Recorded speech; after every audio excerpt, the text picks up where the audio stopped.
tell they know this me. Tryna tell you, baby, I just wanna take my team all the way to the top where we supposed to be. Keep them hitters way down underneath my feet. Yeah, yeah, yeah. I'm just tryna feed my family. Lord, keep me safe while I'm out here jamming. And this is Reparations TV. Now, it's just kind of our attention, just speaking to people out and about and, paying attention to what's going on in the world, that a lot of people don't even know what the word reparations means, let alone what people are trying to accomplish when they say that word. Now, Salamahn, as far as reparations is concerned, there is the Webster's definition, right? Right. And then also there is what reparations means to us on an individual level. Correct. Now, do you want us to go into like the Webster's definition, or should we, talk about what it means to us personally? You know what? I think we should take an objective approach and talk about what the Webster definition is first and foremost. Okay. All right. So the Webster's definition of reparations is to repay, especially when one has been wronged, and for a defeated nation. That means that they would owe restitution for losing their battle or war or conflict. Essentially, like the Germans paid reparations because they lost World War II. They committed crimes against the Jewish people in Germany. Mm-hmm. They held them in concentration camps, and there was an entire world war about this. Germany lost, and they had to pay reparations. So far, they paid over $70 billion in reparations to people that were impacted by the Holocaust. You knew that, right? I did. I didn't know that. You didn't know that? Right. Yeah. No, I did. Oh, you did? Yeah, I figured you. I figured you knew that. No. Now, essentially, we could talk about the Webster's definition all day, but that doesn't have anything to do with what we want to talk about, because we want to talk about what it means to us personally. Absolutely. Now, Solomon, what does it mean to you? Well, piggybacking off of the Webster's definition, I think when people hear the word reparations, if they have any idea what the word means to begin with, I think the first thing that pops into their head is financial restitution for a people or a nation that was wrong.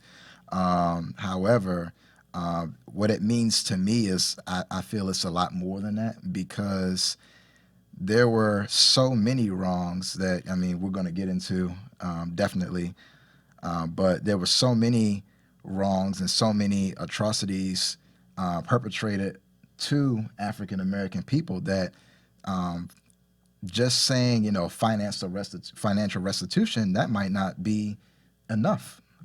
Because money doesn't necessarily solve everything. It solves a lot of things. Mm-hmm. It can make your situation a whole lot better. However, sometimes money doesn't solve everything. Money is not going to bring back all the dead slaves, people that were beaten to death, raped, killed, all those things. So the question is what else should be offered?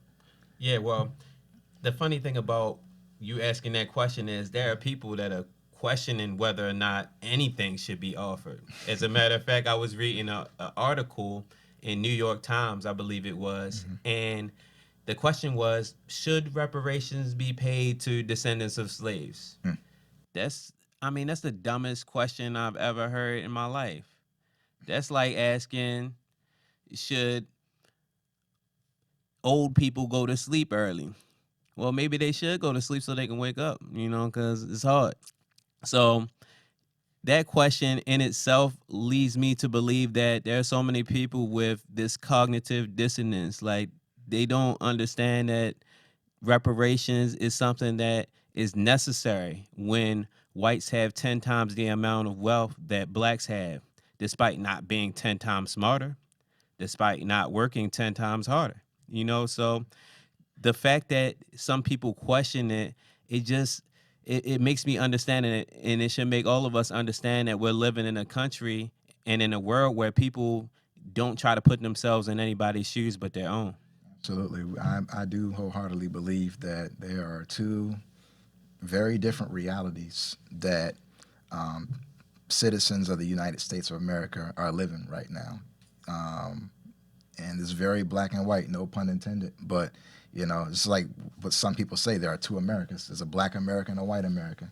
And, our realities are very, very different. People's perception and what they see with their day-to-day life is not even close sometimes to what other people's perception and what their experiences are. It's just like what we had talked about some time before about how, especially on social media nowadays, you have all these videos coming out with people being beaten and all kind of terrible stuff happening to them. The knees putting on their neck for almost really over 9 minutes is what the last that I heard. George Floyd, which people protested all over the world. But you got people now filming this stuff. And, as far as from the black experience, we're looking like, well, what else is new? This has been going on this entire time. But, there are a lot of different people, some white, some even other races, even some black people, believe it or not, that have been living in a bubble their whole lives that still can't believe that this is going on, or like this is just like a eureka moment. This is mind blowing. This is brand new. None of this is new. None of this is mind blowing. This has been going on for eons. Yeah, but what about this whole thing? My parents never owned slaves. I never owned slaves. Mm-hmm. My grandparents never owned slaves. So why should I have to pay for something that I never did? Something that I don't even benefit from. Mm-hmm. Like, what do we say to people who have that attitude? Because I feel like it's very prevalent. A lot of people get on the internet, and I see what they say behind that screen name. They probably wouldn't say this to a black person walking down the street, but they have no problem, going on messaging boards and, commenting on Instagram pages how they feel. Because and Facebook and everywhere else they can, because I don't think that they feel any danger from doing so. But if we were to see these people like face to face, like, what do you think it is we could do or should do to potentially change their viewpoint on stuff like that? Well, first of all, to address your comment about people not being vocal in certain situations and feeling a little bit more vocal when they're on social media, you got to realize that we're in an age now where you can be anonymous and pretty much express yourself to the highest point that you want to and face very little to no consequences as long as you remain anonymous. But on the flip side of the coin, we're also living in an age where if you are known and your name is out there and you make these comments and things like that, you will get fried. You will get barbecued. Furred. And people, they call it what, cancel culture is the name that they call it. You canceled. Now, you say one thing I don't like, you're gone, you're done. So, no, I don't think that people that say certain silly things would say it directly in front of. I mean, maybe some people would, but I would love to see it happen. But to kind of go into your other comment there about, as far as those individuals that say, hey, my family never owned slaves, and or I'm not benefiting from that. Now, on one hand, I understand, okay, when some white people say that, my family never owned slaves, historically speaking, my entire family was dirt poor farmers. We never participated in owning slaves or anything like that. We're a humble family. We never were involved in anything like that. We didn't participate in the Jim Crow. We're good people. And, we're good folks. And I don't things care like if you're that. black, red, white, or green. Yeah, those type of things. And, they're not, even if they did become financially well endowed, it wasn't off the backs of slaves, directly at least off the backs of slaves, as in their family never owned slaves. I understand that position. I really do. And I would say to those people that, yeah, that might be true that your family never owned slaves. However, as long as you can understand that, like I said earlier, there's just two different realities in this country. And you got to understand that the reason why there's so much unrest today is because of the sins of the past, of the genesis And of this nobody country. has paid for it. And Yes. furthermore, America, as a country, as a government, as a nation, has never apologized for the atrocities of slavery, and not even just slavery, but what happened after Jim Crow when we were promised 40 acres and a mule, and 400,000 acres were given to 40,000 black people right after Reconstruction. And then 10 years after that, only 2,000 of those families retained their property. So 40 acres and a mule, I feel like is potentially a starting point. But what we gonna do with a mule? I mean, maybe a Corvette or something like, but all jokes aside, the price of an acre varies from state to state. I just researched this earlier today. The price of the average acre in Maryland, which is the state that we live in, is $75,000. That means if we got 40 acres, they'd have to give us $3,017,000 a piece. Wow. And I take mine $300,000 per year for 10 years. That sounds good to me. Well, it definitely sounds good. But this is kind of diverging to another topic here, which we can definitely go in depth at a later time. But it's like, okay, let's say you do get the equivalent of what was promised to, I believe it was to every black family is what it was. Yeah, it was. Don't quote me on that. But okay, so let's say you do get $3 million equivalent of whether it be finances, goods, things like that. Land. It's like, what do you do with it at that point? I think that's something that we should also get into at a later time. Yeah, I think we need a whole episode because, we get $3 million. Right. I got 3 million ways to spend $1. So that's right. Multiply 3 million times 3 million, and that's what you got right there. Now, reparations is something that we hold, close to us because we had to fight for everything that we get as a people in this country and in this world, while other people have things handed to them and then want to compare their pain or their plight or their privilege or unprivileged or however you want to categorize it. They want to compare it to us like it's the poverty Olympics or something like that. Man, like we literally are the only group of immigrants in this country that did not voluntarily come here. Everybody else here, their family decided they wanted to be in America at some point in time. My family, I don't even know where my family is from because essentially we as African Americans, and a lot of times I don't feel either African or American, but we don't know whether we emanate from Nigeria or Gabon or Ivory Coast. We could be from anywhere in Africa. Then we don't know what tribes we're a part of because a lot of us have Native American heritage. And then we don't know what European we had because a lot of our slave masters raped and abused our great-great-great-grandmothers, hundreds of years ago.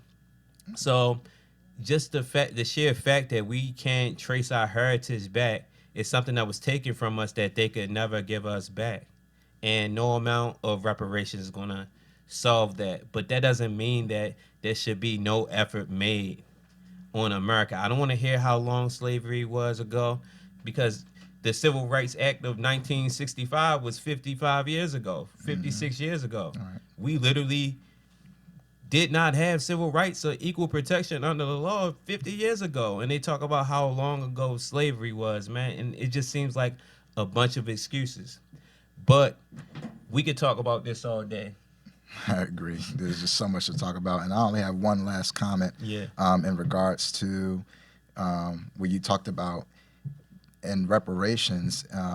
And I feel as though, obviously, the first step in any form of reparations is admitting the wrong that was done.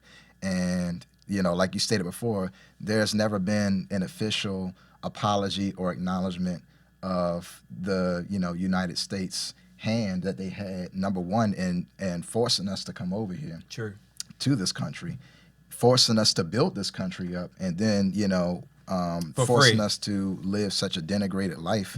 And then once, let's say, slavery was abolished officially, just pretty much sending us out there and saying, lift yourself up by your bootstraps. I just want to note that there's just, to highlight that there's never been an official acknowledgement or apology. Never. And here's a fun fact. The 50th state of the United States of America, Hawaii, used to be its own island group that was not affiliated with the United States at all. This was not even too long ago. I think the state became official state in what, I believe it was 60s, right? I feel like it was 1950. Don't quote me on that. Maybe But the 50s to 60s. but I'd learned not too long ago that in 1993, the United States government did actually issue an official apology to the Kingdom of Hawaii for taking over their land. But after that apology, there was no reparations of any form that came to them. That's after terrible. that. So, and they still, it's still part of the United States. There's still a tourist spot. So, And they did also issue reparations to the Japanese that they forced into internment camps. And, we're not saying that these other people didn't deserve restitution, reparations, or anything. We're saying if those people could receive those things, why are the people that built this country unable to receive anything, not even an acknowledgement? And there have only been a few institutions that have benefited off this institution of slavery that have acknowledged the heinous acts that they committed and tried to repent in some way. But, that's all the time we have for today. We about to get up out of here. Make sure y'all follow us on social media at Reparations Brand. Subscribe to the YouTube. Also, like, comment, subscribe. Subscribe to our Patreon. Patreon.com/reparationsbrand. We appreciate anything. Definitely striking up this movement, and we got a lot of energy to give you guys going forward. And also listen to our podcast anywhere you can get your podcast, Apple Podcasts, etc.